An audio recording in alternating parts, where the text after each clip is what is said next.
Good afternoon. This is Pastor Henry Sanders with Faith Outreach Christian Center, right here in Navasota, Texas, coming to you with thoughts from the shepherd's heart.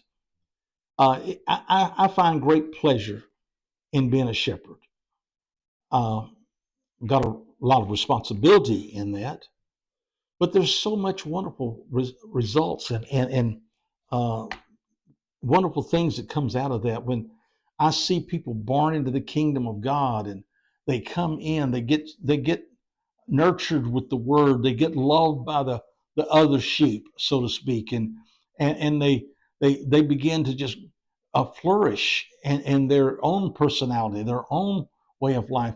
And then one day, that little lamb that grew up to be a sheep, it gets married and it has lambs, and that's what it's all about. That's what God's seen when He made man and woman. He made them as a family that they would propagate the world, and that they would continue to populate the world with people who would love God back. And that's what this is all about.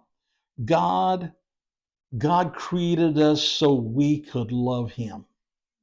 Okay, because He was love. He already had it figured out in His heart. He loved us no matter what. We have to show Him we love Him, and in doing so, we show Him we love Him by loving others. Okay, because can't get your arm around God right now, but you can get your arm around that little lady that has been in the hospital or has needs, and you get your arm around that single mother that is going through a hard time, or through that elderly man that's been sick. See, Jesus said it this way in Matthew 25: "What you've done to the least of these, you've done to me." In other words, if you want to love me, love them. That's how that love reaches me, is when you love that person. You say, "But man, he's hard to love." Yeah, so are you. So that's how we love Him, as God loved us. Now, I want to get into this today. Jesus said it this way in John chapter 13, verse 34 and 35. This is sort of the crux of the matter of Jesus's purpose to come and demonstrate God's love to us. He said, "A new commandment I give to you, that you love one another." That you love one another. Man, that's talking about husbands and wives. That's talking about families with children. That's talking about next door neighbors.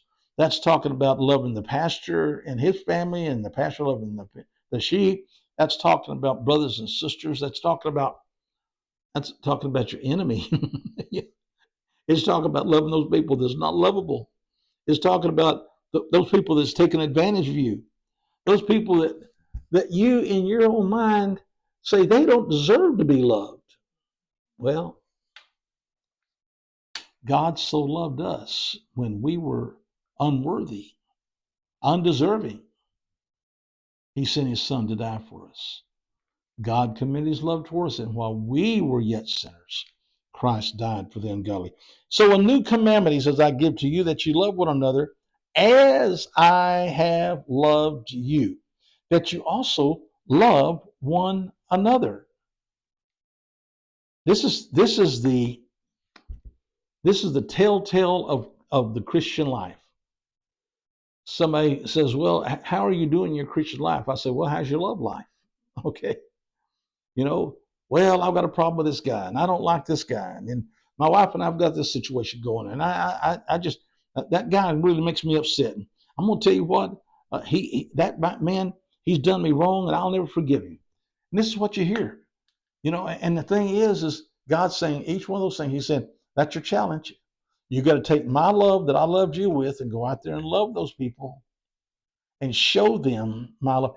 Where else will they ever know God's love if they don't know it through us that have experienced His love? That's what He's saying. You got to go love them. That's calling for some things to be done in our life. He said, so by this shall all men know that you're my disciples as you love one another. You know, I notice in this, it doesn't say they're going to know that you're Christians or you're followers of Christ because of the miracles you do, or because of the wealth that you have, or the materialism that you have. You know, it's nothing wrong with those things, but I'm going to tell you the way that you identify with Christ is because of your love. That's the key. There's an old song we sang back in the hippie days of when we was youth pastors out in California, is that they will know us by our love, by our love, by our love. They'll know we are Christians by our love. And today, it's no different. They will know that we're Christians by our love. Oh, you have a many opportunity to resist what God is, wants you to do. And I'm going to tell you, the devil will send the most unlovable people into your life. They will do you wrong. They take advantage of you. They will call you every name in the book. They will do you wrong. And God says they'll not know my love unless somebody is willing to lay their life down to love them. Okay, we would never know God's love unless Jesus laid his life down to love us. And now he says that this is no greater love has a man than to lay his life down for his friend. Okay, so we see something. Jesus gave us instructions about our relationships and our love walk. I told you last week about Matthew 22 when Jesus was asked the question, "What's the greatest commandment?" And I think they were doing this to sort of trick him, but he turned it right back on them. There's a verse out of Deuteronomy says, "You should love the Lord your God with all your heart, all your soul, all your mind, all your strength." That means every fiber of you, every part of you loves God. Okay? And then it says, and the second commandment is likened to it. Love your neighbor as you love yourself. And as I've said so often, the problem is that so many people love their neighbors like they love themselves because they don't love themselves. And I think it's kind of a tricky thing here. We're supposed to love God, and we're supposed to prefer God and prefer others, and we find that the thing of called pride is loving self more than anything else. It's being selfish, being self-centered. But see, the Lord's saying it's not that kind of love that you you get in the mirror and you kiss the mirror at the image of yourself. That's not what we're talking about. It's having such a love of God in you, and that you have experienced that life-giving love, that you have forgiven not just others. You have received God's forgiveness to love yourself. When you find people that they don't like themselves, they're dangerous to be around because they don't like anybody else either. They don't find anything of value because they despise themselves. And most of the time, because they look back on their life and see all the bad decisions they've done, things they've done, people they've hurt, lives that they've destroyed, and the enemy uses that to say, "You're no good. There's no hope for you. You're unlovable. You're undesirable." And the thing is none of that's true. God still loves them, but they will never know God's love until somebody will begin to demonstrate that love to them and help them to see that they're lovable. Okay. I remember years ago I was teaching love, and talking about forgiveness. And I said, if somebody's in your life that you have had a problem with something that they've done or said, and you don't know, you're going to have to make some gesture of love to them. So do something. I mean, if even if you bake a cake and give it to them, you know. Well, that was on a Sunday. The next Monday, somebody gave me a cake. So I uh, I figured, okay, I guess somebody got the message, and I got the message. Evidently, somewhere in there, I had offended them, and but you know what? They made a gesture, and when they did it, they laughed, and I laughed. I thought, well, praise God. You know, this is what it's about. Well, I heard a guy say one time, there's only one true way to get rid of an enemy, and it's not shooting, it's not to annihilating, it's not to put him in a grave and cover up with dirt, it's to make him a friend. Because that person that has offended you, hurt you, and you see him as an enemy, and he's done some bad things to you, you know what? He lives in your head. Okay. He lives in here. All the things that's done is in here, and it has a way of bothering your heart about it. So until you can say, Lord, I forgive him. I want you to love him through me.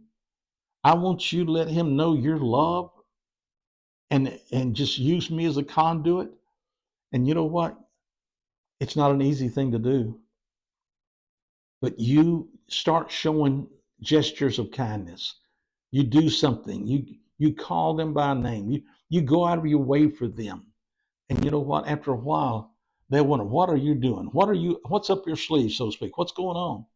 And somewhere along the way, they're gonna like being loved, being recognized, being appreciated. And and once that wall begins to drop, you can let them know, hey, I'm loving you the same way God loved me. I didn't deserve it. Might think you don't deserve it, but you know what? God loved me so I could love you. And I've seen lives changed when they come to understanding that divine relationship of letting God's love flow from us to them. So love the Lord thy God with all your heart, soul, and mind. The second law is next to that. It says, love your neighbor as you love yourself. On these two nails, so to speak, these two pegs on the wall, hang the laws and the prophets. In other words, everything we do in life has to do with loving God and loving others.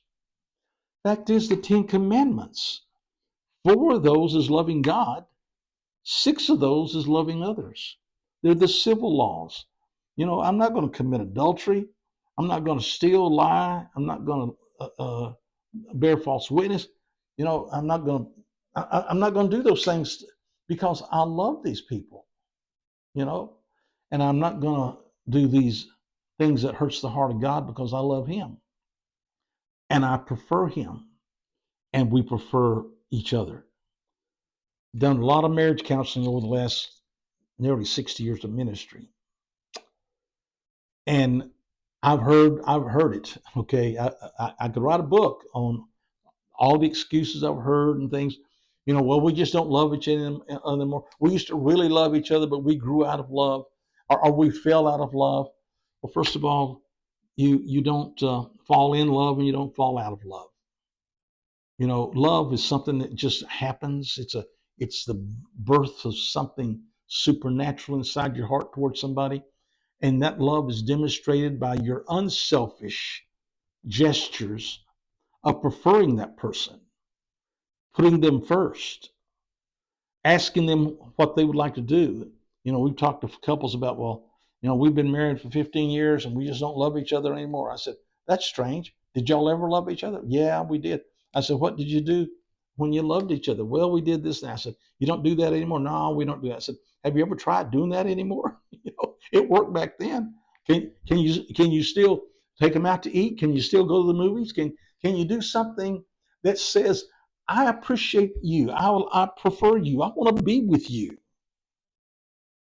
We if we could live in that wonderful realm of that, I don't want to call it puppy love, that realm when we're just, I mean, I can't wait to get home to call her.